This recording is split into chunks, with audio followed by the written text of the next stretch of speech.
Hello students, कैसे हो आप लोग। मैं अज्यूम करो कि हम लोग बहुत ज़्यादा बोर हो रहे हैं घर पे, बट ऑल्टरनेटिव भी क्या है अपने पास में। बैठते हैं घर वालों को दिखाने के लिए हेडफोन लगा के, चलो पढ़ाई करते हैं। सो अपने लास्ट लेक्चर में जो पढ़ा था ना, वो मेरे ख्याल से डॉट प्रोडक्ट के ऊपर कुछ सम्स किए थे अपने, उसी को आगे लेके जाते हैं और कुछ एक्सरसाइज के सम्स बाकी है, वो वाले सम्स कंटिन्यू करते हैं। सो एक्सरसाइज 5.2 आई गेस उसका फोर्थ सम है, वो देखते हैं। What is 5.2 का fourth sum? Rather 5.3 है। 5.3 का fourth sum is show that the sum of lengths of projection of pi cap, qj cap, rk cap on the coordinate axis. On the coordinate axis where P is 2, Q is 3, R is 4 is 9. So देखो question का मतलब क्या है। Question का ऐसा मतलब है कुछ तो प्रूव करना है आपको। Sum of the length of projections. Sum किसका? लेंथ का। कौन से लेंथ? प्रोजेक्शन वाले लेंथ। प्रोजेक्शन वाले लेंथ कहां पे है? Projection on coordinate axis. ये प्रोजेक्शन की जो भी लेंथ है इनका टोटल आपको प्रूव करना है 9 है। एग्जांपल के तौर पे आपने कोई एक वेक्टर दिया हुआ है और ये वेक्टर के अंदर ये वैल्यूज आप डाल सकते हो। ये दोनों आपस में लिंक्ड है, अलग अलग देने की भी जरूरत नहीं, साथ में भी दे सकते हो। एक्चुअली में देखा जाए ना तो सम में ना एक वेक्टर है जिसमें पी क्यू और आर की वैल्यू आप उसमें डाल दोगे। So given vector is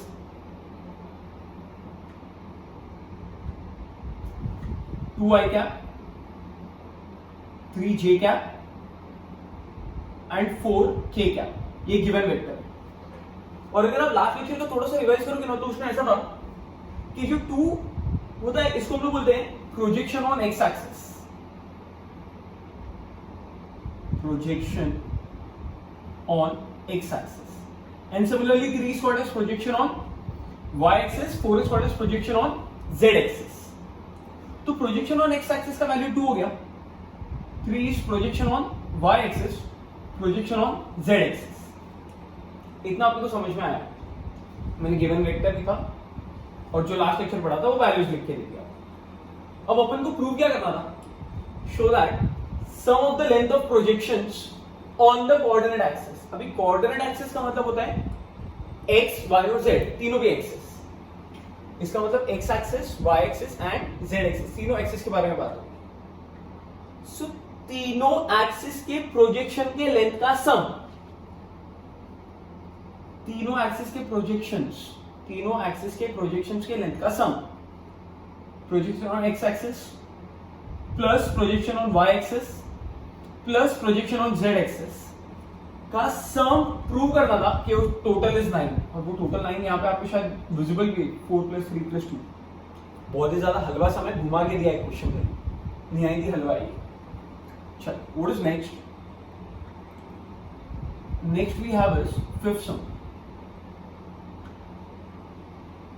last lecture में प्रोजेक्शन वगैरह पढ़ा था ना अपन ने कि प्रोजेक्शन जो रहती है वो छाया होती है, तो डॉट प्रोडक्ट पढ़ना जरूरी क्यों? क्योंकि उससे अपने को छाया मिलती है। चल व्हाट इज नेक्स्ट? फिफ्थ वाला सम is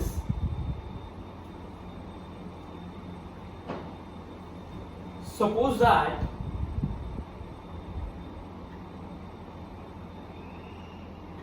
all sides of a quadrilateral are equal in length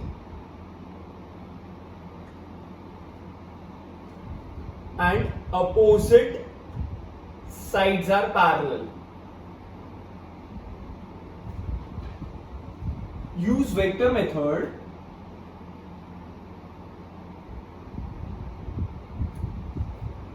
to show that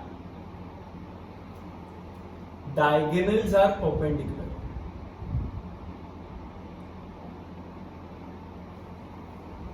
थोड़ा समझा रहेगा। सपोज दैट, मतलब सपोज ऐसा है, मतलब मान लो ऐसा है, मतलब गिवन ले ले चल कि गिवन है all sides of a quadrilateral are equal in length. Quadrilateral के ऑल साइड्स मतलब चारों साइड्स, क्वाड्रिलेटरल मतलब 4 साइडेड, तो सारे के सारे साइड्स इक्वल इन लेंथ है, मतलब आप अज्यूम कर सकते हो कि एक स्क्वायर या रोम्बस कुछ भी ले लो, and opposite sides are parallel, और अपोजिट साइड्स भी पैरेलल है। तो अपन स्क्वायर ही बना लेते हैं, अपने लिए ज्यादा इजी भी रहेगा वो। सो ये एक स्क्वायर है, इसका नाम ले देते हैं ABCD, और इधर अपने को गिवन क्या क्या है, दो चीजें given, all sides are equal in length. अभी लेंथ को वेक्टर चैप्टर में मैग्नीट्यूड के नाम से जानते हैं अपन, तो शायद यहां पे सब साइड्स का लेंथ सेम है, मतलब सबका मैग्नीट्यूड सेम है। वेक्टर्स की बात की जाए तो बाहर लिखना पड़ेगा। सो AB का magnitude is same as BC का मैग्नीट्यूड। आप CB भी लिख सकते हो, लेंथ तो आप किधर से भी मेजर कर लो ना, सेम ही रहेगी। अरे इसका लेंथ में यहां से मेजर करूं या फिर यहां से मेजर करूं, लेंथ तो सेम ही रहने वाला है। तो लेंथ को डायरेक्शन से फर्क नहीं पड़ता है, इज इक्वल टू CD का length is equal to AD का लेंथ या DA का लेंथ, कुछ भी चलेगा। तो पहला चीज तो ये गिवन है कि all sides are equal in length and opposite sides are parallel. Opposite sides मतलब ये और ये एक दूसरे को पैरेलल है, तो अब डायरेक्शन सेम रखना पड़ेगा। So AB bar is equal to DC bar लिखना पड़ेगा कंपलसरी। अब आप CD नहीं लिख सकते बिकॉज वो अपोजिट हो जाएंगे। और भी गिवन है, एंड और एक पेयर है ना आपके पास, BC is equal to AD। I hope यहां तक समझ में आया कि ये इसके इक्वल है। वैसे आपको पता है ना, इसको रीड जिस डायरेक्शन में एरो है वही डायरेक्शन में करते हैं, इसको DC रीड करेंगे। और अगर एरो अपन ने चेंज किया तो अपन इसको ऐसा एरो डालेंगे, अगर तो इसको रीड करेंगे CD। या फिर अगर आप एरो चेंज करोगे तो नेगेटिव वेक्टर के टर्म्स में भी रीड किया जाता है उसको, वो अपन सब में देखेंगे कैसे करते हैं। तो अभी अपने पास में दो गिवन चीज है, first magnitude, second parallel. To prove that, क्या प्रूव करना है अपने को, डायगोनल्स आर परपेंडिकुलर। ये रहा डायगोनल, दो डायगोनल है ना इसमें, और दोनों भी डायगोनल्स क्या है, परपेंडिकुलर। ऐसा अपने को प्रूव करना है। सो prove that AC is perpendicular to BD using vector method। तो अपने को बाहर डाल के करना पड़ेगा। अब लास्ट लेक्चर में जाके सोच कि परपेंडिकुलर के लिए कंडीशन क्या था कि when vectors are perpendicular dot product is 0। So indirectly अपने को ये चीज प्रूव करनी है। ऐसे ही ना, आपने स्ट्रेट लाइन चैप्टर पढ़ा रहेगा 11th में था ना, उसमें ऐसा था कि when lines are parallel, slopes are equal, when lines are perpendicular, उल्टा करके साइन चेंज या नेगेटिव रेसिप्रोकल, ऐसा करके कुछ तो पढ़ाया था। ये भी वैसा ही है कि when vectors are perpendicular, dot product is 0। याद रखने का ट्राई करना, when vectors are perpendicular, ये करा है अपने लास्ट में, when vectors are perpendicular, dot product is 0। तो अपन मान लेते हैं कि परपेंडिकुलर प्रूव करना है, मतलब दोनों का डॉट प्रोडक्ट 0 लाना। सॉल्यूशन स्टार्ट करते हैं। क्या करेंगे बोल, सबसे पहले नाउ AC डॉट BD, यही फाइंड करना चालू करते हैं, और लास्ट में ना कुछ भी करके अपन 0 लेके आ जाते हैं। इसका आंसर अगर 0 आ गया तो प्रूव हो जाएगा ना। तो बहुत इजी तरीके से लाएंगे अपन with the help of triangle law, using triangle law। अभी अगर तुमको ट्राइंगल लॉ याद रहेगा तो मैंने ऐसा बताया था कि AC के बीच में एक वैल्यू मिसिंग है। आप यहाँ पे B डालो ना, ऑर्डर देखना A B C D ऐसा होता है, तो A और C के बीच में एक वैल्यू मिसिंग है B, वो जबरदस्ती बीच में डाल देता है। डालना आता है, डालना क्या आएगा बोल, AB प्लस BC, इसका आंसर लिखा मैंने। और चेक भी करना, बी भी कैंसिल हो रहा है, ट्राइंगल लॉ में पढ़ाया था मैंने आपको, सेम रहेगा और प्लस का साइन रहेगा तो कैंसिल होकर रिमेनिंग आंसर आता है। मैंने उल्टा ट्राइंगल लॉ अप्लाई किया और यही चीज आप डायग्राम में भी देख सकते हो। AB plus BC is nothing but AC। ऐसे ऐसे ऐसे नहीं, ऐसे उल्टा दिख भी रहा होगा सब, विदाउट इसके भी आ जाएगा। अब जैसे B और D में कौन सा मिसिंग है, B एंड D के बीच में C, तो जबरदस्ती डाल दो तो क्या बन जाएगा बोल, BC प्लस CD। इससे फर्क थोड़ी पड़ा, लेकिन अब अपना काम आसान हो गया। अब ये गिवन डेटा ना यूज करना चालू करते हैं। AB is nothing but DC, AB और DC दोनों इक्वल है, तो instead of AB can I right DC, so instead of AB I am writing DC।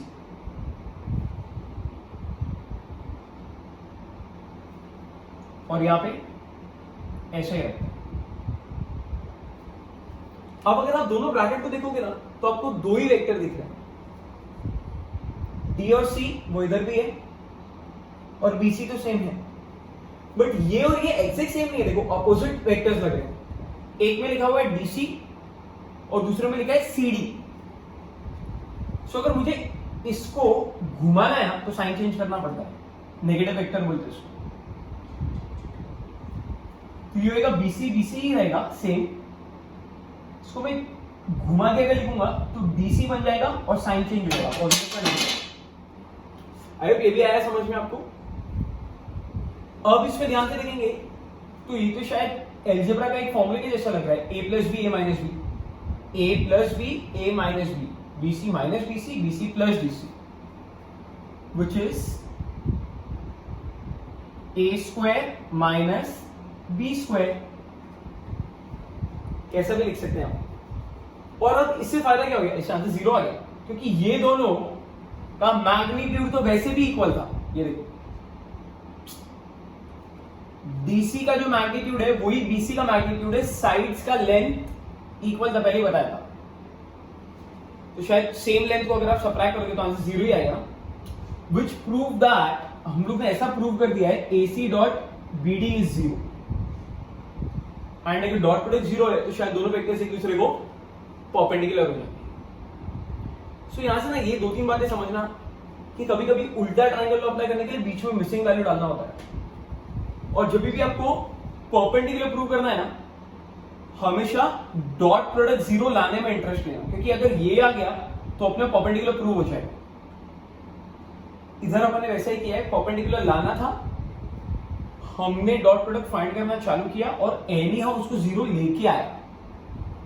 और एक चीज याद रखिए, जितने भी एल्जेब्रा के फॉर्मूलेस है ना, a plus B A minus B, या a plus B the whole square, a minus B the whole square, algebraic formulas जितने भी है ना, वो सब के सब डॉट प्रोडक्ट में यूज होते हैं।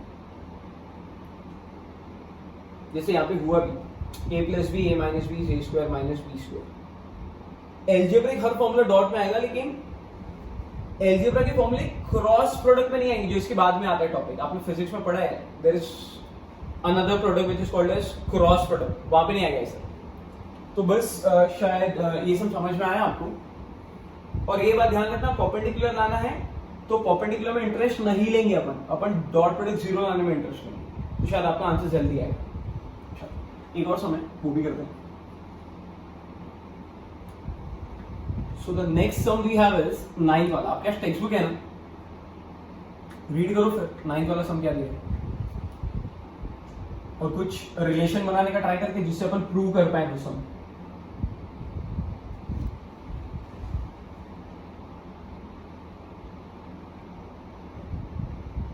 What is 9th?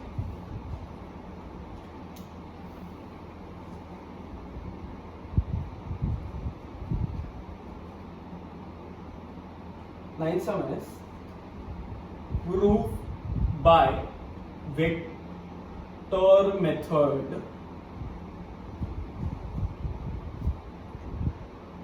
that the angle subtended on semicircle is a right angle.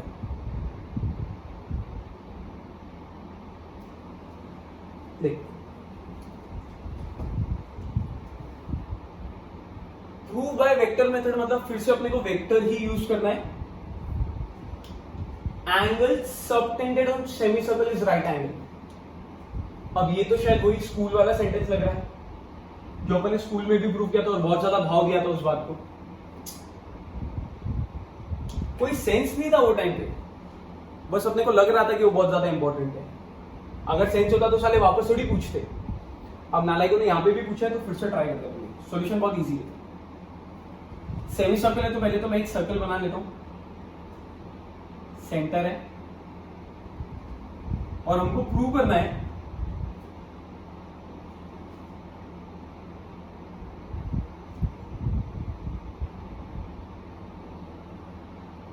ओ का नाम लेते हैं विच इज ओरिजिन. थोड़ी बहुत बातें लिख लेते हैं यहां पे. Let O be the centre of circle. Circle के सेंटर को अपने ओरिजिन मान लिया O. Let A B the diameter of circle. Let C be any point on circumference.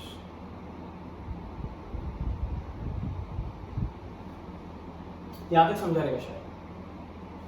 अब अगर ये ओरिजिन है, ये पॉइंट ए है, तो यहां से यहां तक एक वेक्टर बनेगा जिसका नाम होगा ए बार, और यहां से वहां तक एक वेक्टर बनेगा जिसका नाम होगा बी बार, और यहां से यहां तक एक वेक्टर बनेगा जिसका नाम होगा सी बार. ऐसा ही है ना. इनको पोजीशन वेक्टर्स भी बोलते हैं. Let A bar B bar C bar be the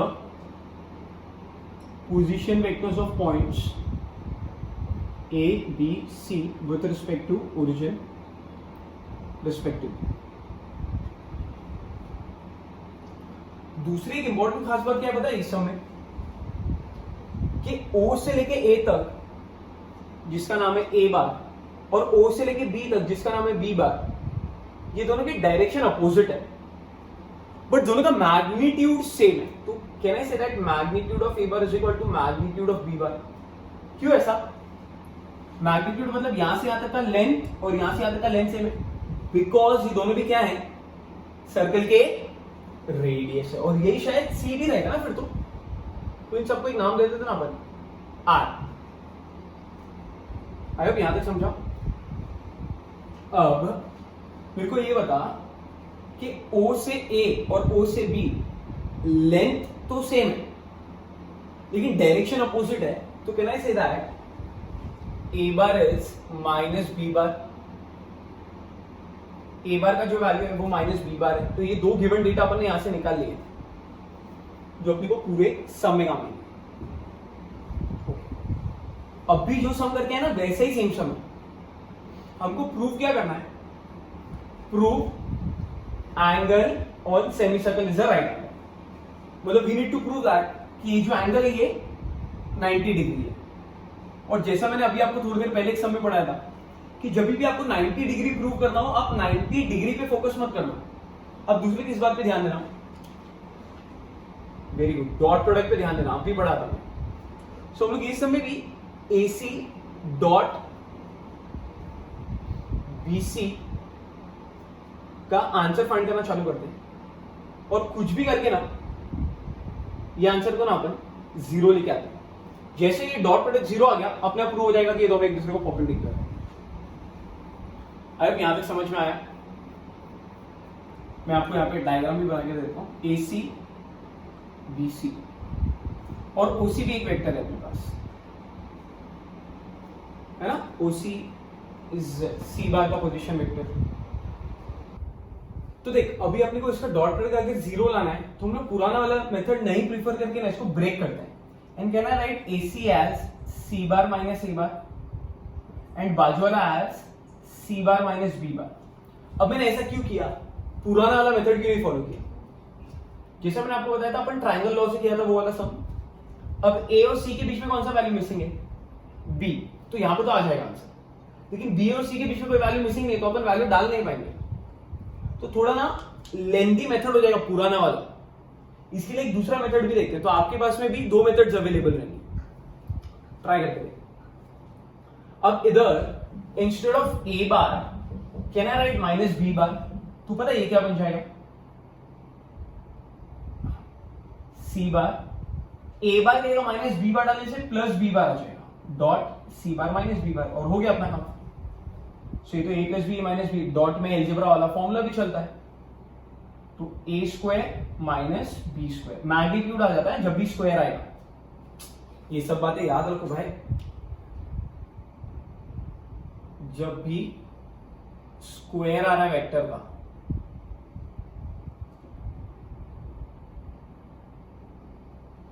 always write it in magnitude, और C bar minus B bar. But actually अपने को पता है भाई mod of C is nothing but are,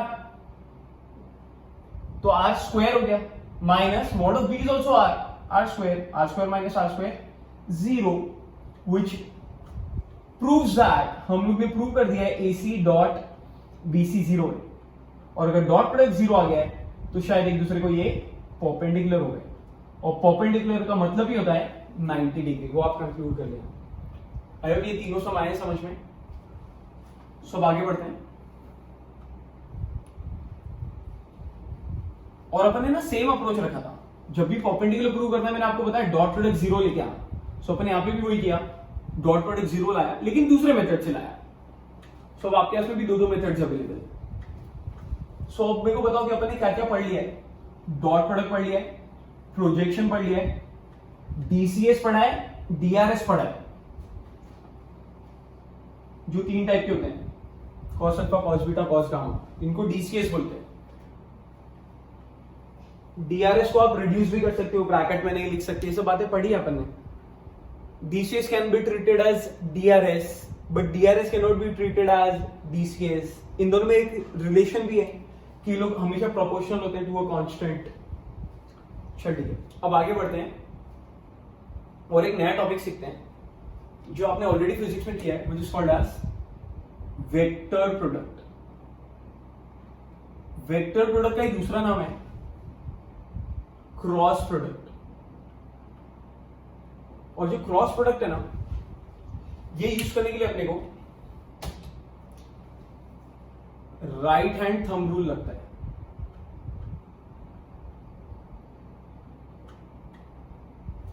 ये आपको दो तिवारी सर ने पढ़ाया रहेगा। देख कैसा था, तिवारी ने आपको बहुत बार पढ़ाया रहेगा राइट हैंड थंब रूल। वो ना लेक्चर के बीच में ना ऐसा बहुत बार करता रहेगा, ऐसा या ऐसे करके, कुछ तो पता नहीं क्या करता था। अपना दिमाग वेक्टर में चलता नहीं था, अपना दिमाग कहीं और ही जाता था। अच्छा, naughty. But the thing is, vector product क्या है वो देखते रहे। पहले तो वेक्टर प्रोडक्ट का डेफिनेशन ऐसा है, A bar cross B bar is magnitude of A bar magnitude of B bar sine theta eta cap, या एन कैप भी बोलते हैं। This is nothing but the formula for cross product. ये formula है। अब second thing जो है ना, इसको यूज करने के लिए ना हम लोग हमेशा डिटर्मिनेंट यूज करेंगे। डिटर्मिनेंट से फाइंड किया जाता है, ये इधर आ जाता है, यहां जे होता है, यहां के, इधर सब ए बार वाले वैल्यूज, ए बार के कंपोनेंट्स, इधर सब बी बार के कंपोनेंट्स। और इसको जब आप सॉल्व करेंगे तो आपको एक वेक्टर मिलता है। तभी तो ये प्रोडक्ट का नाम ही है वेक्टर प्रोडक्ट, क्योंकि इस प्रोडक्ट करने से हमको एक वेक्टर मिलता है। और वो वेक्टर कौन सा होता है? This very special vector. यहां से जो भी अपने को वेक्टर मिलता है ना, this vector is perpendicular to, this vector is perpendicular to A bar, is perpendicular to b bar and is perpendicular to plane of a bar and b bar. अभी plane of a bar and b bar मतलब, बहुत पहले ना आपको पढ़ाया था मैंने कि दो वेक्टर्स ना हमेशा एक प्लेन बनाते हैं, खुद का प्लेन बनाते हैं, किसी दूसरे पे डिपेंड करने की जरूरत नहीं है। लल्ला लल्ला लल्ला ऐसा करके आते हैं और एक प्लेन बनाते हैं। कैसा भी दो वेक्टर्स रखोगे तो एक प्लेन बनेगा, वैसा ही है। सो अब होता क्या है, यहाँ पे राइट हैंड थंब रूल देखते हैं। सपोज अपने पास में दो वेक्टर है, एक ए बार है, दूसरा बी बार है। इन दोनों के बीच में अगर अपने को क्रॉस प्रोडक्ट फाइंड करना है, सो आप क्या करोगे, आप ना हमेशा अपना राइट हैंड ए पे ले जाके रखोगे, क्योंकि आपने ए पहले लिखा हुआ है। सो आप राइट हैंड ए पे रखोगे और ए से अब किसकी तरफ जाना है अपने को, बी के तरफ। तो देख, ए से बी की तरफ मतलब रेड की तरफ जाना है, तो अब रेड की तरफ आप इधर से भी जा सकते हो और सब घूम के भी जा सकते हो पीछे से, बट वो बहुत लेंथी मेथड हो जाएगा। शॉर्टेस्ट एंगल देखेंगे तो ये फटाक से पहुंच जाएगा। सो ये वाला पाथ अपन फॉलो करेंगे ऐसे। और थंब का जो डायरेक्शन है वो किधर है, ऊपर की तरफ। तो अपवर्ड डायरेक्शन में ना आपको एक नया वेक्टर मिलेगा। तो बोलो इनिशियली कितने वेक्टर्स थे अपने पास में, दो, ए बार बी बार। और जब ए और बी का क्रॉस प्रोडक्ट लिया अपन ने, सो अपने को एक थर्ड वेक्टर मिला, ये ब्लू वाला। इसको बोलते ही है A bar cross B bar. जैसे ये green is A, red is B, this blue वाले का नाम ही ए क्रॉस बी है। आई होप थोड़ा समझ में आ रहा है आप लोगों को। सो देख कैसा है, सपोज एक वेक्टर है ए बार, दूसरा वेक्टर है बी बार, और ये जो वेक्टर है ना, ये वेक्टर का नाम ही है ए बार क्रॉस बी बार। ये किसको परपेंडिकुलर है, ए को तो दिख रहा है, और ये ना शायद बी को भी परपेंडिकुलर है। तो ये दोनों को परपेंडिकुलर है, ए को परपेंडिकुलर है एज वेल एज बी को परपेंडिकुलर है। आई होप थोड़ा आप डायग्राम इमेजिन करके देखें तो आपको समझेगा। 3D व्यू देखिएगा ना तो समझ में आएगा कि ये जो वेक्टर है, this is perpendicular to A, this is perpendicular to B, and this is perpendicular to the plane of, ये पूरा एक प्लेन रहेगा ए एंड बी का बनाया हुआ।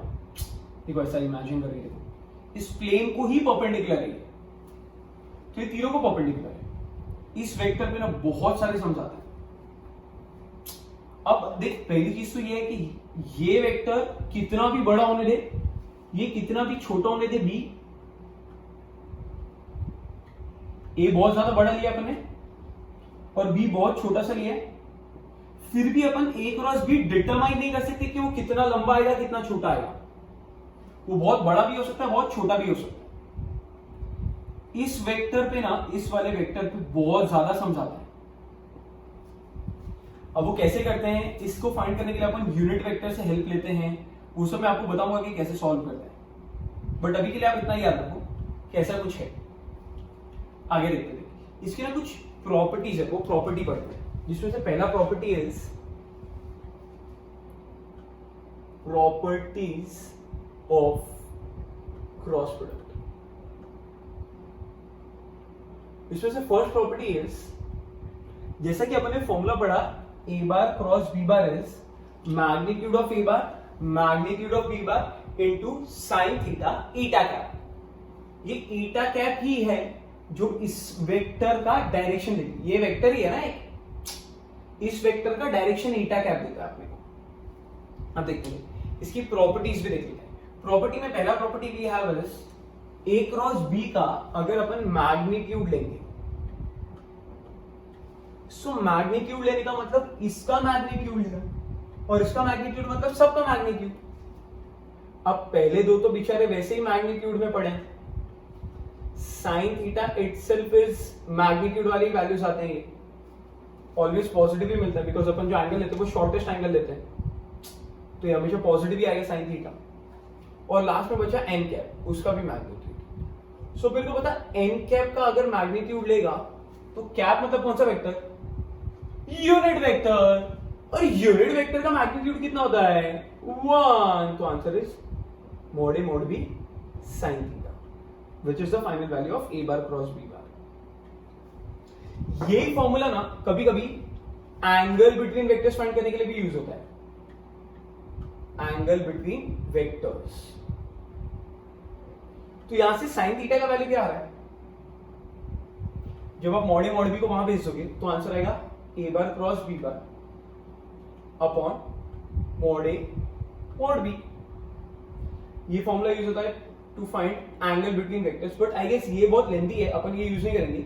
इससे ज्यादा इजी एक मेथड अपने पढ़ा है जो कि cos थीटा करके आता है, a bar dot b bar upon mod a mod b, वो वाला ज्यादा इजी है, तो अपन वही वाला मेथड प्रेफर करेंगे, अपन ये वाले मेथड पे ज्यादा ध्यान नहीं देंगे।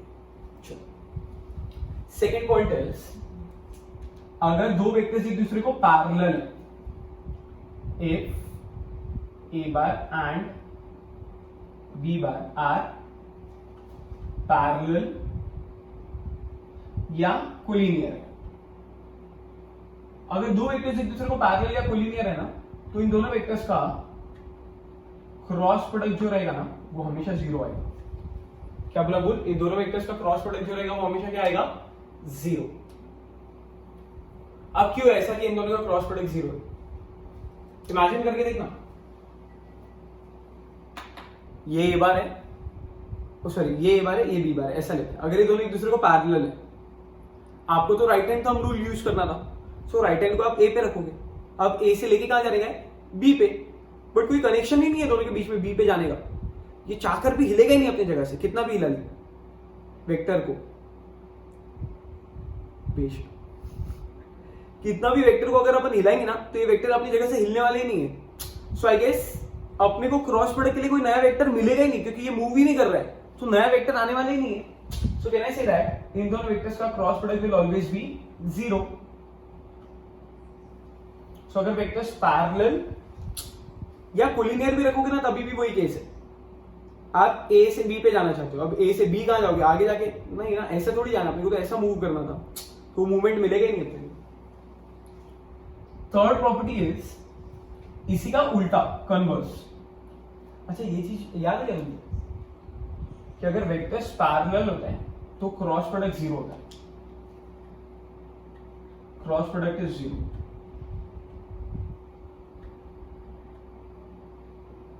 और अगर वेक्टर्स परपेंडिकुलर होते हैं, ये एक्स्ट्रा पॉइंट है जो अपने लास्ट टाइम पढ़ा था, if A bar and B bar are perpendicular, तो इन दोनों का डॉट प्रोडक्ट जीरो होता है। अभी भी करा आपने प्रूफ, याद रखना ये सारी बातें, डॉट प्रोडक्ट इज जीरो, क्योंकि डॉट प्रोडक्ट में क्या होता है आपको बताया नहीं मैंने कभी, बट डॉट प्रोडक्ट में ना आपको छाया मिलती है, छाया, शैडो। अगर दो वेक्टर्स एक दूसरे को परपेंडिकुलर है, ऊपर से लाइट मारेगा इस पे, तो इसकी शैडो मिलेगी नहीं, ऐसा रखेगा ना तो अपने को शैडो शायद यहां से इधर और यहां से इधर ऐसी कुछ शैडो मिलेगी भी। अगर दो वेक्टर्स ऐसे रखें और आप यहां से फोकस फेंक रहे हो, तो आपको एक शैडो मिलेगी इधर, छाया। बट ये चीज अगर वेक्टर्स परपेंडिकुलर है तो छाया मिलेगी नहीं ना, ऐसे लाइट डालेगा तो खाली एक बिंदु मिलेगी, और अपने को बिंदु में इंटरेस्ट नहीं है, छाया में इंटरेस्ट है। आप समझने का ट्राई करना, आएगा समझ।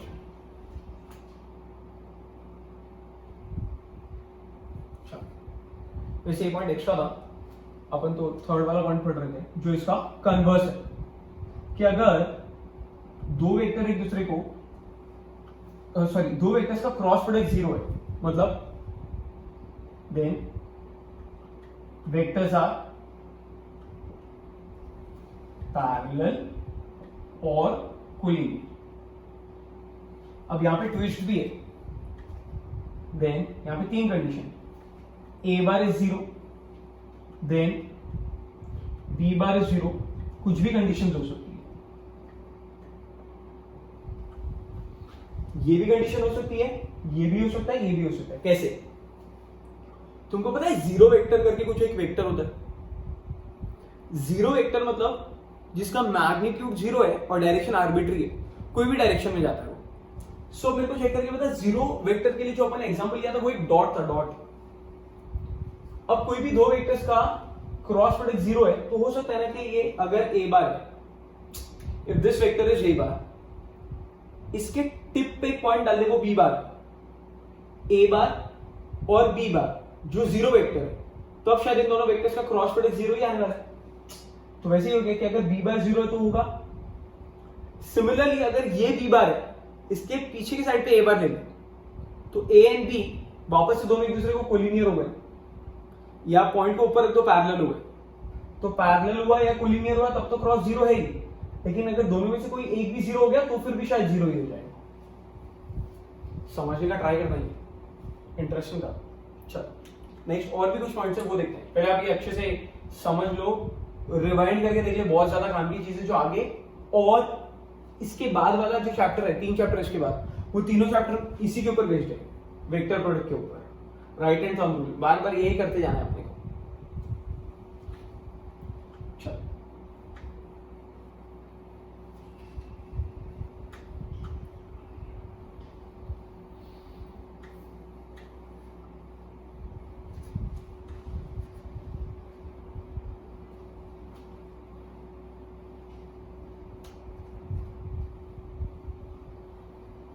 next is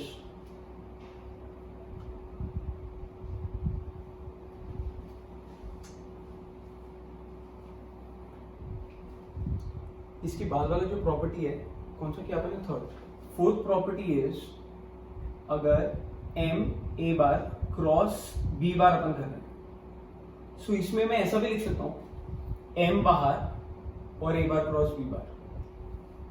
सिमिलरली अगर a bar cross m b बार है तो वापस से मैं m बाहर और a क्रॉस b कर सकता हूं, कॉन्स्टेंट्स बाहर। अगर m a cross n b है, सो अब इसमें कौन कौन बाहर आएगा, m बाहर आएगा या n बाहर आएगा, दोनों भी बाहर आ जाएंगे और answer will be mn a cross b। यहां तक समझा रहेगा सब? मतलब कॉन्स्टेंट्स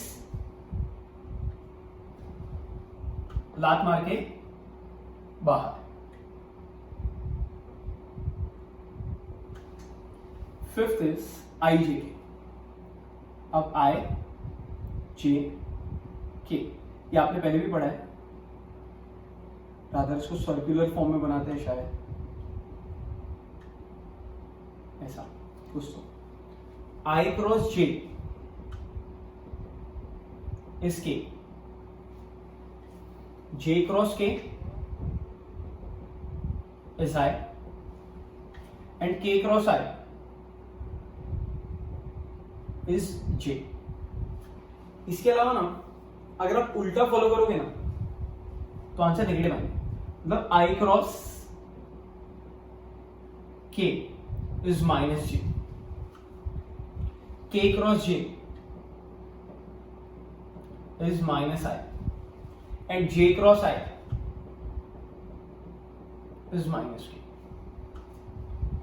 इसके अलावा एक पॉइंट और है कि I cross I is zero,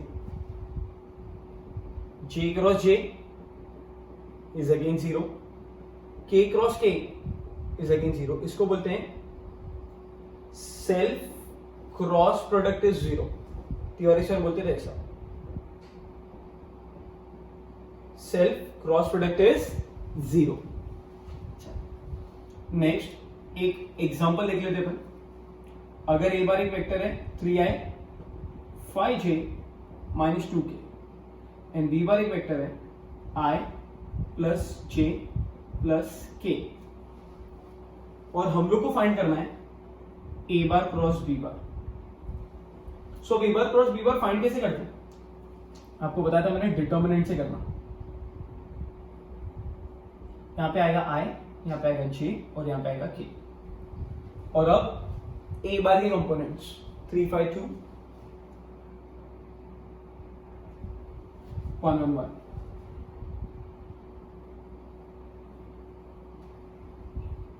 determinant शायद सॉल्व करना आता है आपको, इधर plus minus plus, so the answer will be 5 plus 2 7i,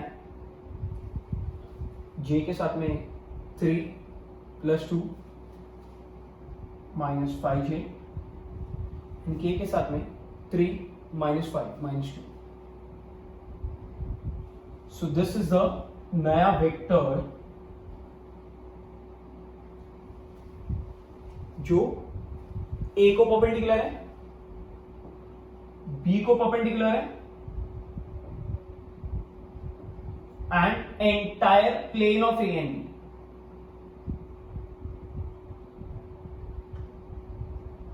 plane को भी परपेंडिकुलर। एग्जांपल लेते हैं। ये ए बार है, ये बी बार है, और अगर अपने ए क्रॉस बी फाइंड किया मतलब राइट हैंड को ए पे रख के बी पे ले जाना है तो ये एक वेक्टर मिला आपको, और वही है ये वाला रेड वाला जो आंसर है वो ये, which is perpendicular to A, this vector is perpendicular to A, green को देखो 90 डिग्री है, बी को भी 90 है अगर आप यहां से देखोगे तो, और ये ना पूरे प्लेन को भी परपेंडिकुलर, ये लोग जितना बड़ा प्लेन बनाएंगे ना उस पूरे प्लेन को भी परपेंडिकुलर है। आई होप ये समझ में आया आपको ए क्रॉस बी क्या है। अच्छा अभी अगर मैं बी क्रॉस ए फाइंड करूं तो, अब अगर अपने को बी क्रॉस ए फाइंड करना है तो बी क्रॉस ए कैसे निकालेंगे? सो आप ऐसा नहीं लिखोगे यही बी क्रॉस ए नहीं है, बी क्रॉस ए में आपको लिखना पड़ेगा बी क्रॉस ए का मतलब पहले आप बी का कंपोनेंट लिखेंगे इधर, फिर आप ए का कंपोनेंट लिखेंगे, और ऊपर एज यूजुअल आईजे के चलता ही है। आया थोड़ा समझ में आया ये। और बी क्रॉस ए में कैसा रहेगा पता है, ये ए है ये बी है, और बी क्रॉस ए के लिए ना आपको ऐसा वेक्टर मिलेगा नीचे की तरफ वाला, ये देखिए अभी आप कैसे दिखाऊं मैं, ये वाला वेक्टर मिलेगा जो आप बी से ए की तरफ गए लेकिन आपको राइट हैंड ही यूज करना था। सो बी से ए मतलब बी से रेड से ग्रीन की तरफ गए तो थंब का जो डायरेक्शन है वो नीचे की तरफ है, तो ये वाला नीचे की तरफ वाला वेक्टर मिलेगा। And it is clearly visible कि ए क्रॉस बी और बी क्रॉस ए ये दोनों भी वेक्टर्स ना एक दूसरे को 180 डिग्री पे मिलते हैं, ऐसा रहेगा। ये वाले का नाम है ए क्रॉस बी, तो नीचे वाले का नाम है बी क्रॉस ए, एक ऊपर जा रहा है दूसरा नीचे की तरफ आता है। मतलब ये भी थोड़ा समझ में आया। अब इसी के ऊपर ना और 2-3 सम करते हैं फिर आज का लेक्चर वाइंड अप करेंगे। हाँ मेरे को पता है तुम लोग बोर हो रहे हो, बहुत ज्यादा पढ़ा दिया मैंने, बट क्या करें अभी अपने पास ऑप्शन भी नहीं है यार। मतलब देखो मैं तो वैसे भी वो वीडियो मिस कर दिया था मैंने, वो जो आपको यूरेका के टीचर ने दिया उसमें मैंने भी 2-3 लाइंस लिखे हैं। सो मैं बोल के बताता हूँ तुम लोगों को, जैसे तुम मिस करते हो ना ऐसे हम भी ऑब्वियसली हम भी मिस करते हैं। तो लाइंस को जैसे है, हम भी मिस करते हैं क्लास को, हम भी मिस करते हैं मास को, हम भी मिस करते हैं आपका क्लास में चिल्ला चिल्ला के पढ़ना, और हम भी मिस करते हैं आपका स्टाफ के साथ वो फॉर्मूला लिस्ट के लिए लड़ना।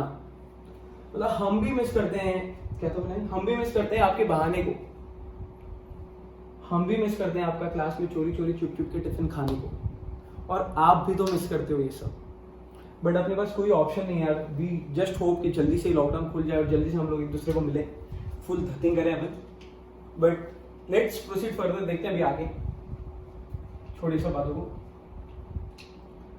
एक्सरसाइज 5.4 जितना आपने पढ़ा वो थोड़ा बहुत याद होगा आप लोग को, बेसिकली ज्यादा कुछ याद नहीं रखना है, इतना सही था कि A cross B is mod A mod B sine theta eta cap n cap. इसको सॉल्व करने के लिए डिटर्मिनेंट, और इससे मिलेगा हम लोग को एक वेक्टर, स्पेशल वेक्टर है, परपेंडिकुलर टू ए रहेगा, परपेंडिकुलर टू बी रहेगा, perpendicular to A and B का प्लेन रहेगा। कुछ 6 प्रॉपर्टीज पढ़े अपने, वो 6 प्रॉपर्टी भी याद रखें। प्रॉपर्टी में से सबसे पहली काम की प्रॉपर्टी कि अगर पैरेलल या कोलिनियर है तो क्रॉस प्रोडक्ट 0 होता है। कांस्टेंट लात मार के बाहर,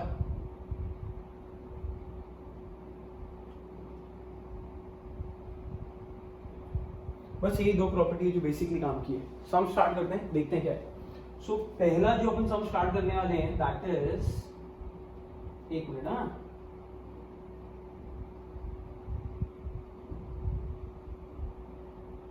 so the first sum we have is if a bar is 2i plus 3j minus k and the b bar is I minus 4j plus 2k, find the value of a plus b a minus b। अभी अपने को इसका value find करने है, तो अभी कैसे find करें इसका वैल्यू? ये क्रॉस है, और क्रॉस में ना एलजेब्रा के फॉर्मूलेस नहीं चलते। क्रॉस प्रोडक्ट में एलजेब्रा के फॉर्मूलेस इक्वल नहीं है, ये पढ़ाया था आपने। डॉट में इक्वल होते हैं, बट यहाँ पे एलजेब्रा के फॉर्मूलेस इक्वल नहीं है। अगर डॉट होता तो इसको बिंदास लिख देते, A plus B minus B, A square minus B square, but यहाँ पे नहीं चलेगा। तो यहाँ पे क्या करना पड़ेगा? तो यहाँ पे आपको इंडिविजुअली पहले दोनों फाइंड कर लेते हैं अपन। क्रॉस प्रोडक्ट कैसे फाइंड करते हैं? डिटर्मिनेंट से, जिसमें पहले फर्स्ट वेक्टर के कंपोनेंट आते हैं, फिर सेकेंड वेक्टर के कंपोनेंट। तो let us find first vector a plus B. Now a plus B कैसे निकालें? बोलो। a प्लस बी इज, दोनों को ऐड करते हैं ना, 3i minus J plus K, and a minus B is this minus this, तो i 7j माइनस 3k। अब क्या? अब इन दोनों वेक्टर्स का क्रॉस, तो a plus B cross a minus B, मतलब i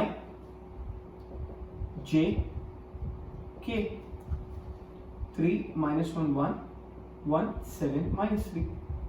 सिंप्लीफाई करते हैं, 3 माइनस 7 माइनस 4i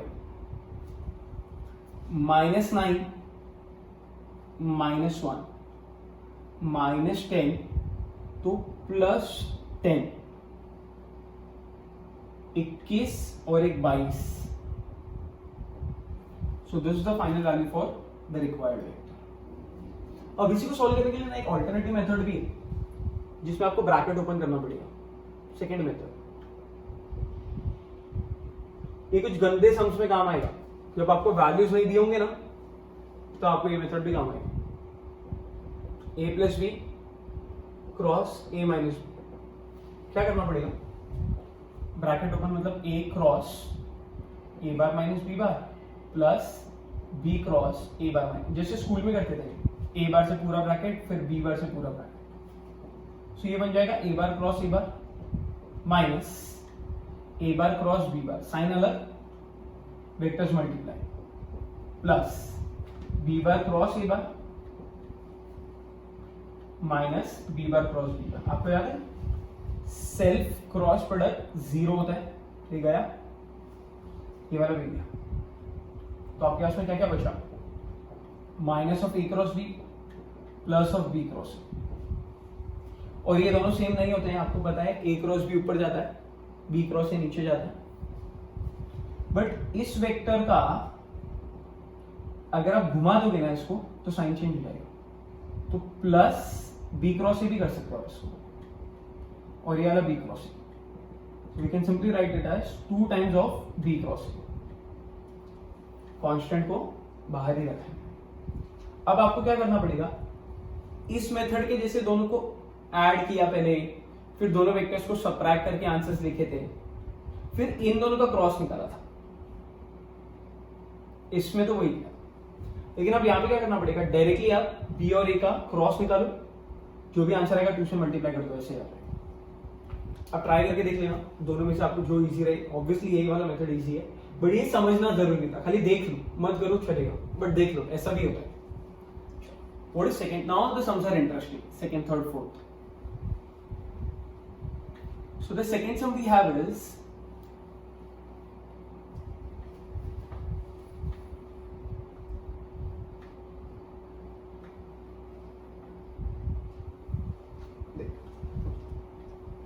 अब जो सेकेंड सम है वो ये बोलता है find a unit vector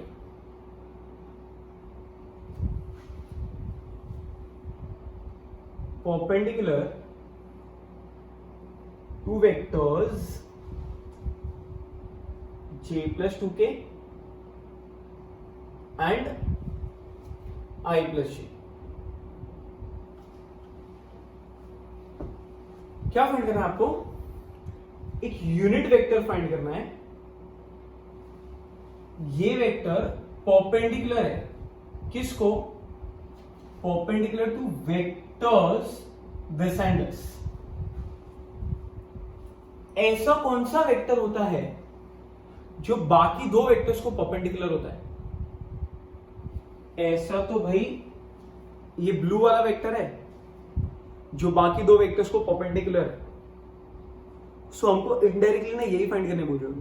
find the vector which is perpendicular to two vectors. So this vector can easily be find out. कैसे? इन दोनों वेक्टर्स का क्रॉस लेंगे तो अपने ये वेक्टर आ जाएगा. बट आपको एक्चुअली में ये भी नहीं चाहिए. आपको ना इसका भी यूनिट वेक्टर चाहिए, मतलब इसके डायरेक्शन में चलने वाला, लेकिन मैग्नीट्यूड सिर्फ इसका 1 होना चाहिए. ऐसा अपने को एक वेक्टर चाहिए. थोड़ा इमेजिन करके देखो. फाइंड यूनिट वेक्टर, ये कैप को यूनिट लेना. Find unit vector which is, इसको हटा दो, ब्लू वाले को इग्नोर करना. Find unit vector which is perpendicular to two vectors this and this. So ये डायरेक्टली नहीं मिल सकता है. आपको पहले ये निकालना पड़ेगा, फिर ये अपने आप आ जाएगा इसका यूनिट वेक्टर. कैसे निकालेंगे वो मैं बताता हूं आपको. इजी है ये, थोड़ा बहुत समझा है ना. ट्राई करते हैं. Let the first vector be A bar j plus 2k. Second vector be b bar, and we are supposed to find a cross b. I j k 1 0 0 1 2 and 1 1 0. So the answer is minus 2i plus j plus k. ये कौन सा vector आया? a cross b. अब a cross b मतलब ये वाला vector. But आपको ये वेक्टर चाहिए या यूनिट वेक्टर चाहिए? देखो ये वेक्टर के बारे में बोला नहीं है, और ना ही वो लोग ने क्रॉस लेने के लिए बोला है आपको.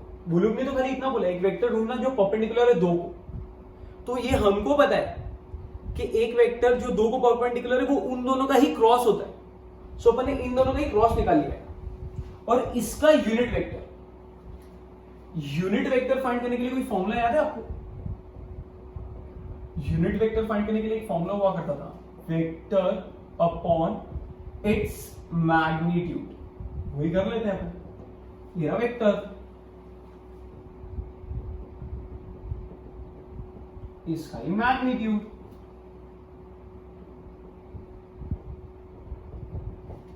सो the answer is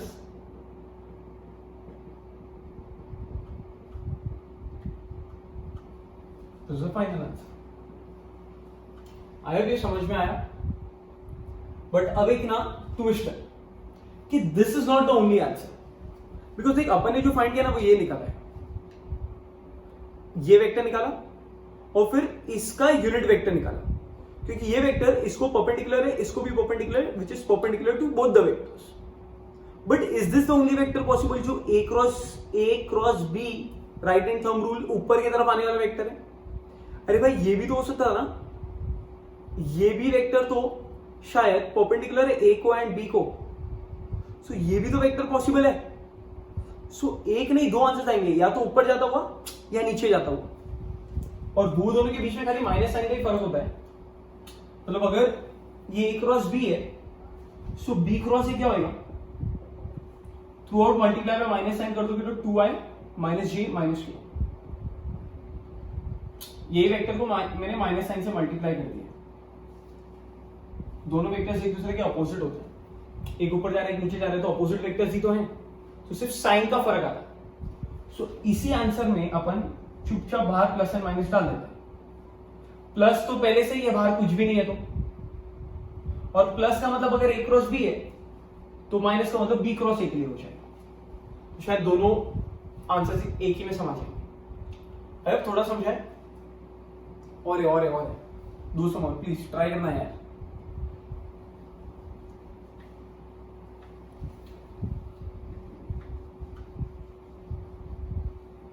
See the next sum is fourth वाला करेंगे, थर्ड नहीं, fourth. What is fourth sum? A bar is given 2i plus j minus 3k, and b bar is also given, I minus 2j plus k. Find a vector of magnitude 5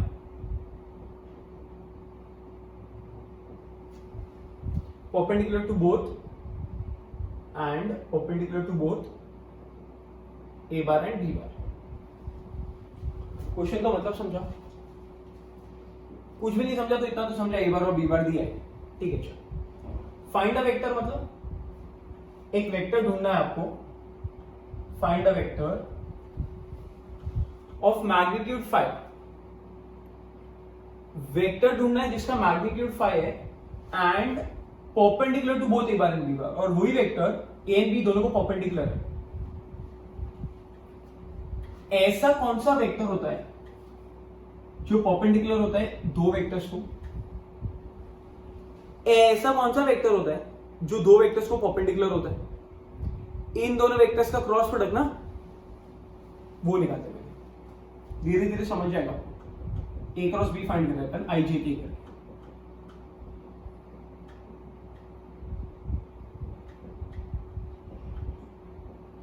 So the answer is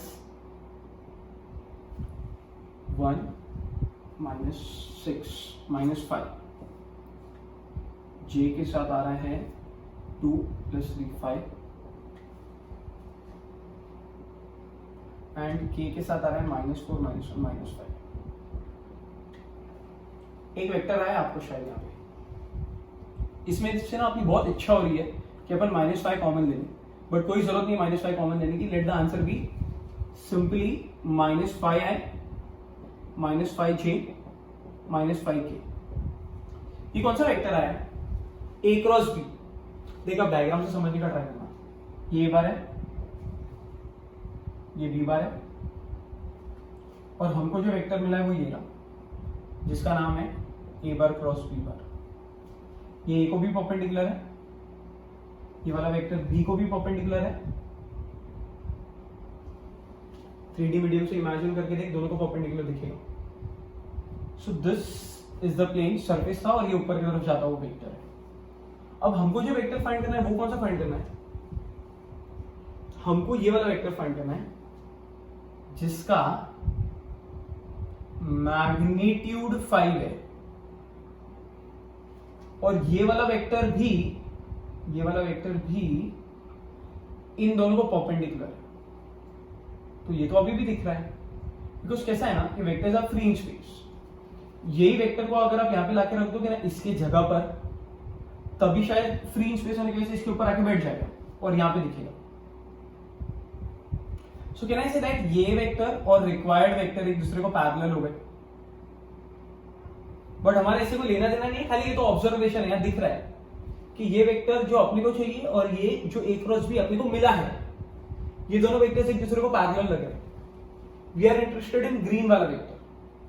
सो अब होगा क्या ना, अपने पास a cross b पड़ा है, ये रहा। अपन a cross b का ये रेड वाले, सॉरी ब्लू वाला जो है ना a क्रॉस b, ये बड़ा वाला वेक्टर, इसका ना अपन एक यूनिट वेक्टर फाइंड करते हैं। यूनिट वेक्टर मतलब जिसका मैग्नीट्यूड कितना है, 1 होगा, और direction same as a cross b। ये 1 मैग्नीट्यूड वाले को मल्टीप्लाई बाय 5 कर देंगे तो ये साला 5 बार बड़ा हो जाएगा, और जैसे ये 5 बार बड़ा हो जाएगा तो ये ही रिक्वायर्ड वेक्टर में कन्वर्ट हो जाएगा। बिकॉज हमको भी तो वही चाहिए, डायरेक्शन सबके सेम है, इसका इसका इसका, लेकिन ये अपने पास नहीं है, ये अपने पास नहीं है, ये वाला है अपने पास। सो अपन ये वाले का यूनिट निकालते हैं, मल्टीप्लाई बाय 5 करते हैं, इधर की तरफ आ जाएंगे रिक्वायर्ड वेक्टर। वापस बोलो, 3 वेक्टर्स दिख रहे हैं, ये दो तो इग्नोर ही कर दो। हमको ग्रीन में इंटरेस्ट है, ग्रीन डायरेक्ट नहीं मिलेगा, ब्लू ऑलरेडी मिला हुआ है।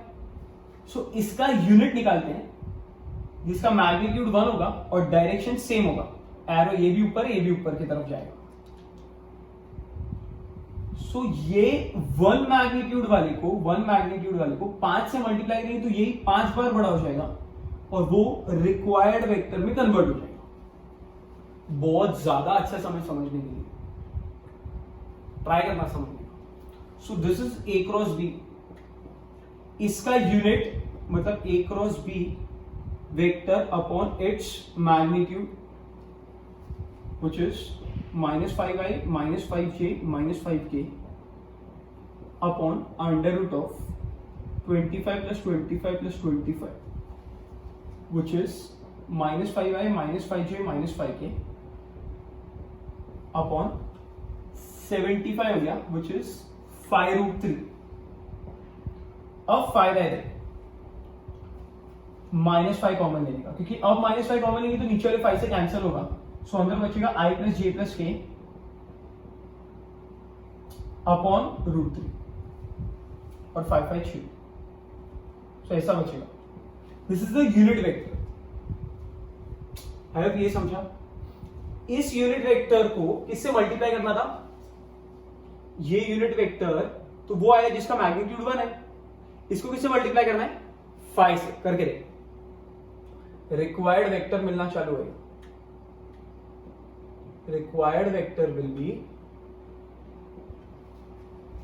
5 times the unit vector। बोलो यूनिट क्या है? Minus of i plus j plus k upon √3। So the final answer is -5 i plus j plus k upon √3। I hope ये भी समझा।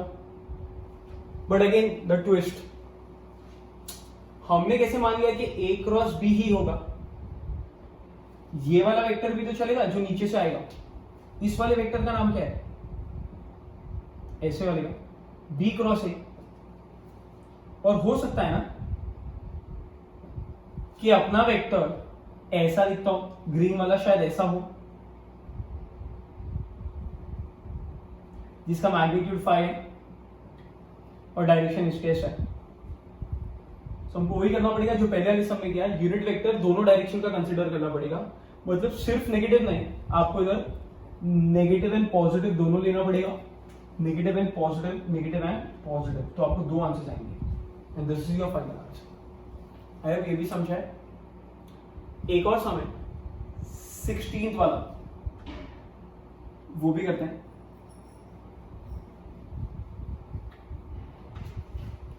ये सब का ना डायग्राम से ज्यादा अच्छे से समझ में आएगा। मैं वर्बली कितना भी समझा लूं नहीं समझेगा। आप इसको पॉज करके 1-2 बार देखो, फिर ही आगे बढ़ो। अरे 1-2 बार देखता है ना आते जाते लोगों को घूर घूर के देखते हैं अपन। 1-2 बार या 3-4 बार देख लेते हैं, तो ऐसे ही अच्छे से देखो। 16 वाला सम कर रहे हैं and this is the last sum for today's lecture. Find the direction ratios of a vector which is perpendicular to the two lines whose DRS are -2 1 -1 and -3 -4 1। क्या फाइंड करना है आपको? डायरेक्शन रेशियो किसका? वेक्टर का। पता है vector का DRS कैसे निकालने का? डीआरएस निकालने के लिए ना शायद डीआरएस निकालने के लिए हम लोग कंपोनेंट ऑफ वेक्टर ही निकाल लेते हैं। तो अगर कंपोनेंट निकाला तो इनडायरेक्टली डीआरएस मिल जाएगा। सो डीआरएस से ज्यादा हम लोग वेक्टर में इंटरेस्ट है, क्योंकि अगर वेक्टर मिला तो उसके कंपोनेंट निकाल देंगे, उसको डीआरएस बोल देंगे। So we are not interested in DRS, we are interested in vector. Find vector which is perpendicular to the two lines. ऐसा कौन सा वेक्टर है जो 2 लाइंस को परपेंडिकुलर है? सपोज ये पहली लाइन, ये दूसरी लाइन, और इन दोनों को एक वेक्टर है जो परपेंडिकुलर है। सो ये जो वेक्टर है इन दोनों को परपेंडिकुलर है, ये 2 लाइंस है, इसके लिए दोनों साइड पे एरो है, और ये वेक्टर है इसको एक ही साइड पे एरो है।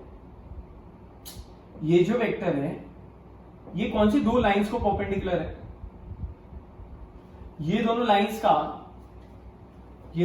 का क्रॉस प्रोडक्ट लेगा ना, दोनों लाइंस का अगर अपन क्रॉस प्रोडक्ट लेंगे तो शायद अपने को यही वाला वेक्टर मिलेगा राइट हैंड थंब रूल से। और हमको दोनों लाइंस के डीआरएस दिए हुए, सो डीआरएस अगर दिए हुए हैं तो डीआरएस से वेक्टर बना लेते हैं ना अपन। Let A bar -2i plus j minus k and b bar -3i -4j plus k। बस यार थक गए, मैं भी चिल्ला चिल्ला के थक गया हूं। ए क्रॉस बी कैसे निकाले? i j k, बोलो क्या आएगा? -2 1 -1 -3 -4 1। मैंने इसको ए बार ले लिया वेक्टर बना के, और ये लाइन को मैंने बी बार ले लिया वेक्टर बना के, और मैं दोनों वेक्टर्स का क्रॉस लेना चालू करा तो अब मुझे ये वाला वेक्टर मिलेगा। अरे क्रॉस प्रोडक्ट, और आप सॉल्व कर लेगा, आपको यहाँ पे जो भी आंसर आएगा उसके कंपोनेंट निकालोगे वही डीआरएस होगा। देख आई के साथ 1 -4 -3i, j के साथ -2 -3 -5 प्लस 5j 8 प्लस 3 11 की। So this is A cross B. इस वेक्टर का डीआरएस निकालना, ब्रैकेट नहीं डालना है, रिड्यूस हो नहीं रहे, कोई एक ही कॉमन नंबर से मल्टीप्लाई डिवाइड नहीं हो रहे, जाने दो। But this is not the only answer, twist is again same. तो नीचे की तरफ भी हो सकता था, ऐसा वेक्टर भी तो हो सकता था जो नीचे से ऊपर की तरफ परपेंडिकुलर होता। बट उसके लिए क्या करना था? ये अगर ए क्रॉस बी है तो नीचे वाले का नाम क्या होता था? B cross A cross B cross A, वो नीचे की तरफ होता। तो उसमें क्या करने का रहता है? इसी में माइनस से मल्टीप्लाई कर दो तो बी क्रॉस ए बन जाएगा। सो बी क्रॉस ए कैसा बनेगा? 3i -5j -11 की, और रेड वाले का अगर आप डीआरएस निकालोगे तो आंसर क्या आएगा? 3 -5 -11। सो ये दोनों डीआरएस तो वैसे भी सेम ही है। अरे आप ये वाले डीआरएस को -1 से मल्टीप्लाई कर दो, कर सकते हैं ना, मल्टीप्लाई डिवाइड किसी से भी कर सकते हैं रिड्यूस करने के लिए, तो वापस ऊपर ही जाओगे। सो इस सब में दो आंसर्स की रिक्वायरमेंट नहीं, क्योंकि डीआरएस है, ये तो रिड्यूस होकर सेम ही बन जाते हैं। That's it for today. बहुत ज्यादा पढ़ लिया हम लोग ने, बट ये सब अच्छे से पढ़ना, क्रॉस प्रोडक्ट बहुत ज्यादा अच्छे से पढ़ना। Till then bye bye, take care, stay safe, stay home.